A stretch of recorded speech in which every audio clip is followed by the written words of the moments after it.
crackers, breads, ready-to-eat meals, cheese, yogurt, deli meats, sauces, soups, everything. Ask yourself a question. What is the shelf life of a homemade batch of cookies? 2 to 3 weeks max if kept outside the fridge.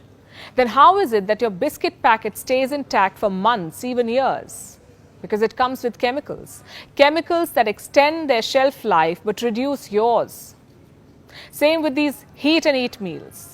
A lot of us resort to them these days, and understandably so. Our lives are busy. There isn't enough time to cook 3 fresh meals a day, so microwave meals have become common. They've replaced traditional meals, for some people at least. In India, the frozen food market is worth $1.2 billion. You know what's amusing? A lot of these ready-to-heat packets can be kept in the room temperature for months. Imagine keeping a homemade dal or curry outside the fridge for months. What do you think would happen?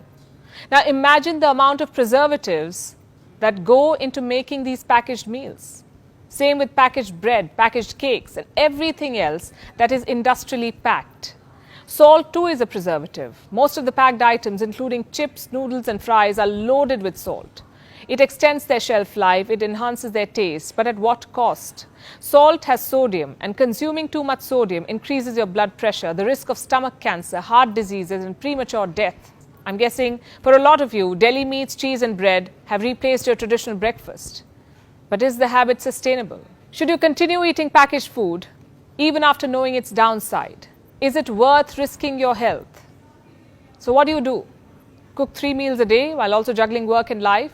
That's far from what I'm suggesting. The point of this episode is to tell you that you should reduce the intake of packaged and processed food. Realize how some of the most common items in your kitchen can be harmful for you. Those colorful cereals that you eat every morning, they're food color, and food color has acrylamide. It's a chemical that's not good for your health. It causes cancer. You know what else has food color? Packaged bread, cakes and biscuits. How do you think some of those biscuits are unnaturally dark or orange or pink? How is it that they come with colorful creams? Sure, your homemade snack looks dull in comparison, but it's safer. How many of you regularly munch on microwave popcorns? Do you know the popcorn bags are lined with PFC or perfluorinated compounds? What these compounds do is prevent oil from seeping through the popcorn bag, which is good.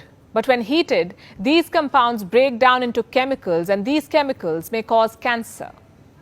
You see, we are told very little about this side of packaged food because they save time, because they're tasty, because they come to our rescue. We conveniently assume that they're also safe.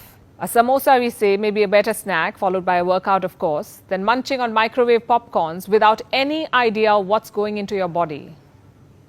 It's better to eat that ghee-laced paratha than preservative-filled cereals for breakfast. We know very little about the ingredients that go into making packaged food. And I'm talking about the real ingredients, not the ones that are listed on the packet. We know very little about the hygiene situation of the place where these food items are made and processed. Earlier this month, salmonella was found in the world's biggest chocolate factory. The factory was producing Swiss chocolates, some of the finest Swiss chocolates. Long story short, it is time to rethink what we take for granted. It's time to reconsider the food in our kitchen. I know that it's not possible to throw out every packaged, preserved or processed food item from your kitchen, but you can always limit their consumption.